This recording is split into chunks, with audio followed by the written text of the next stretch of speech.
Well, we may have just gotten some more news about the new FIFA 2K game that could be coming out this year or next year. We're not quite sure yet. And also the evolutions right now, it kind of sucks because you can't buy any of the players you want to do these evolutions with. We'll kind of talk about that problem here in a sec too. And we'll also have the 1 of 388 plus icon pick to open in this video today as well. And we'll talk about your guys' comments yesterday because most people kind of agreed with the bans, honestly. And it was pretty funny to read your guys' comments. So, okay. The first thing I want to talk about though is the fact that most of these evolutions right now, because of the Club 99 shooting evolution, which I actually just have Kryzan into, however you say his name, I'm not exactly sure. Most of the cards that people actually want to put into this, they can't buy. If you guys want to buy coins, you can go to mmoxp.com. The link is in the description. Use my code JFC at checkout for a 5% discount. If you look at Futbin's popular page here, you've got Lukman, Rodrigo, Olise, Correa, Olise again, David Costa, and that's it for there. But then you go look at like FutGG's front page here, and you've got Correa again, Rodrigo, Mitoma, Felipe Anderson, Cole Palmer. All these cards are basically just extinct because of the new evolution that came out, the Club 99 shooting, right? And this kind of raises a debate about what evolutions should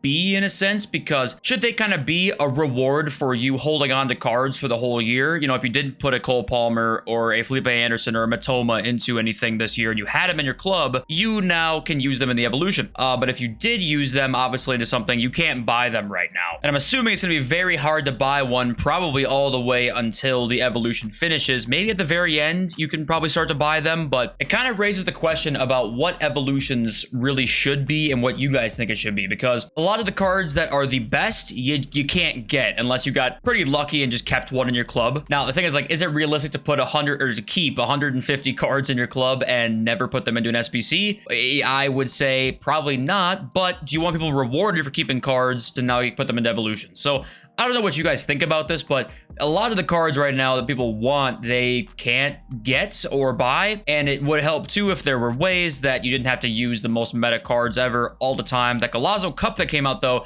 no match limits. I love that. If they can make these cups repeatable, which I don't really understand why they don't do that. I mean, you can obviously play it as much as you want to, but there's no reward for it at the end of the day, unless you want to do the live FUT-friendly mastery objective or whatever. But once you finish all of this, there's not really anything to do after that, right? If they can figure out a way to make this repeatable and get repeatable rewards through here, then I think it wouldn't be as big of a deal if you couldn't afford these top evos, because there's so many good cards you can put into this that you could then, you know, there's a use for outside of FUT Champs, Rivals, and the ultra competitive sweaty game modes where you would then, you know, need the top end cards, right? So I think it stems back to more game mode issues, like almost everything does in this game. But what do you think? Does it suck you can't buy any of these cards right now, or do you think you should be rewarded for holding on to them, or do you think we just need a new system of evos kind of entirely? I'm curious to know what you guys think about this. I don't really know what the right answer is for sure. So yeah, leave a comment and tell me what you think about that. Now we're going to get into the leak about FIFA 2K right now, and there is some controversy around this because we'll talk about it in a sec after we read the tweet. But at Kurakasis, who is a leaker in the video game industry, he's been right about many things before, just nothing to do with FIFA itself, obviously. He tweets out this. So somebody tweeted at him saying, "What about 2K FIFA? Is it coming this year? When can we expect an official announcement, you reckon?" He says, yes, it's coming this year. 2K will announce it on Tuesday. The official title will be FIFA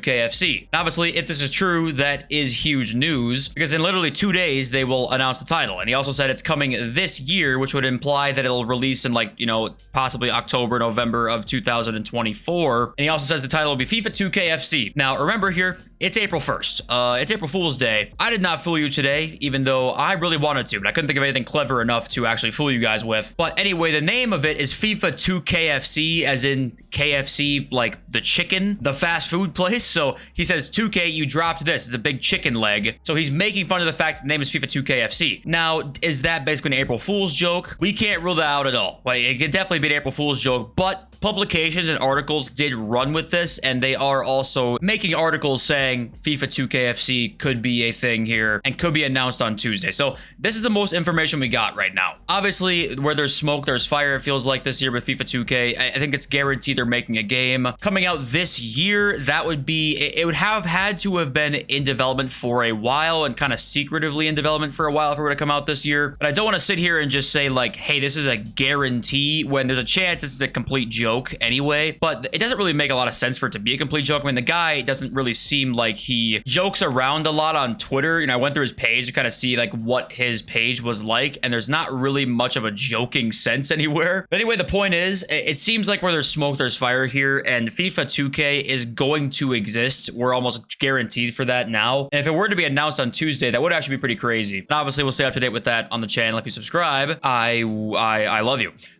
Mia Hamm came out today, by the way, and the SBC's hot. It seems like it's hot ass. I'm not gonna lie. 1.6 mil is what her price is right now in the market. The SBC is 2.26, and she was 1.3 before the SBC drops today. So not a great price for Mia Hamm. We can all admit there, and it kind of stinks. She requires 16 squads. FUTWiz has got the breakdown here: 34 89s and 20 90s needed. It's a fairly expensive one, and I think you should probably stay away, especially if you want to just try and get Mia Hamm. Just go buy her off the market if you can get to 1.5 mil, because then she's not untradeable. You can sell her whenever you're done with her. She only has one playstyle plus, so people might say she's behind the power curve already. Just at this point, I wouldn't even do this SBC. I figured she come out and be much cheaper. I would not complete this if I were you guys. That's really all the main info we've got at the moment. Let's look at the fantasy FC upgrades here. Schneider gets a +1. Dembele gets a +3. People thought he might get 0 upgrades. He ended up getting +3, which is really nice. Diaz getting a +3 as well. Some pretty decent upgrades here. And also this Bomb Pastor card, by the way, guys. I mean, this is one of the best cards in the game all of a sudden. Where is she? Right here. This Bomb Pastor, look at the stats on this card. This is an almost all 90s card, like what Rolfo is. This is a crazy card. That's really all the news like we've got at the moment. The market continues to drop a lot because of new Evos and better fantasy upgrades, better power curve. The Golazo cards aren't that expensive. It's kind of all seen a dip, and I don't think it's going to change that much until, I mean, we have Team of the Season on the way here next week, potentially. Or sorry, 2 weeks from now, because we have one more week of Golazo. Tots is apparently coming out after Golazo. It would be pretty early for that to be the case, but if Tots is coming out, I mean, the market before Tots is almost always just a complete sell, so I can't tell you to buy anything at the moment. Okay, let's read your comments. Open our icon pick. Doc and Rum. I know I probably pick your comments a lot, actually. I probably pick them like once a week or twice a week, honestly. I wanted to pick yours again because you talked about what's the current attacking meta. How are you creating goal scoring opportunities? He says that, like, all the players are jamming into the box. He can attack. I'm going to make a custom tactics video in the next day or two where basically the whole goal of it is to just give you attacking options, and it tries to give you some decent AI. That's really the whole goal of it. And obviously some formations will create more things for you, but this formation will give you the options, and if you can make something out of that, then you can really make the most of it. So stay tuned for that. I've been working on those tactics and kind of bouncing some ideas, and we'll be uploading that in the coming days here. Aaron Thornhill says thousands banned, can't be many left on the game then.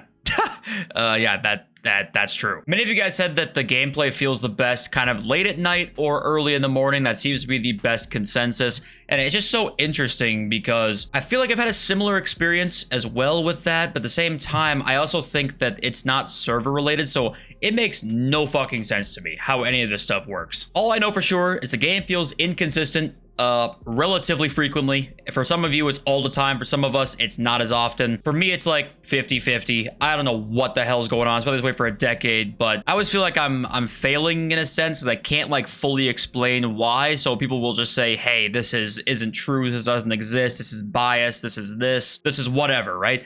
But I can't explain it technically, but I do know it exists, and I think we all can kind of agree about that. One of the most upvoted comments yesterday was, I don't like the evil money-grabbing monster that is EA becoming year after year, but sometimes people are worse. Always trying to find new ways to break the game. Why can't we all just play football and not Wolf of Wall Street Simulator? And it's kind of the kind of thing, it's kind of a two-way street, right? The community is always, like, there's always going to be players that are trying to find ways to break the game in any game that you're going to play. You can't really avoid that. That's kind of the unfortunate truth of competitive gaming. That'll be the case in any competitive anything you play. There will be people trying to push the boundaries and quote unquote break the game, right? You can't really escape that. As much as I wish, and we probably all wish we could, there's definitely ways that EA could help with that, though. That's kind of why I think that other games have done a significantly better job of that. And is it our fault in a sense? Yes, it is. Does anybody have to try and break the game or find the best things all the time? No, really, they don't have to. But it's the nature of just any competitive anything. People are going to try and find ways to be the best. And it's hard to get around that. And I think EA can do more to help with that in some ways. Also, many of the most upvoted comments yesterday also said, you know, I think people who were doing the goalkeeper glitch just deserve it, to be honest with you. There's quite a few more as well. And I kind of agree. Like, you are playing with fire. If you are messing around with a glitch or something like that, you are just kind of playing with fire and you don't know what's going to happen. The people caught in the crossfire, obviously, they didn't deserve it, but hopefully they disputed and got their shit back, which I'm sure they didn't, but hopefully they did. And thank you for just commenting, liking, whatever you decide to do in the videos. Every little thing, I mean, helps a ton, so it's super appreciated. And let's just open this pick and see what the hell we can get. It's been a while since a good icon pull. I feel like I got, what was my last decent? I got like Palafutre Hero. Anyway, let's open it and see what the nations are going to be. It's a duplicate Dutch. That's going to be Van der Sar, I think. It's a duplicate Dutch goalkeeper. France and England, I don't even know, but the Netherlands is definitely Van der Sar. Let's just go make sure, and it's Edwin Van der Sar. Okay, so let's do the England one first. Look at the in-games here. 75 physical, 89 dribbling. I don't know who the hell this could possibly be. It's Gary Lineker Winter Wildcards. God damn. Okay, France, please save me. 88 defending, 90 physical. All right, it looks decent. 80. Okay. Okay. It's Petite Future Stars. Does anybody use this card? I think it's safe to say this one would have been good, but Dupe Theory Van der Sar strikes again. And I think I'm ready to get this off my screen. So I'm going to end the video now, close my eyes, and act like none of this even existed. I love you all. I'll see you guys in the video real soon. Peace.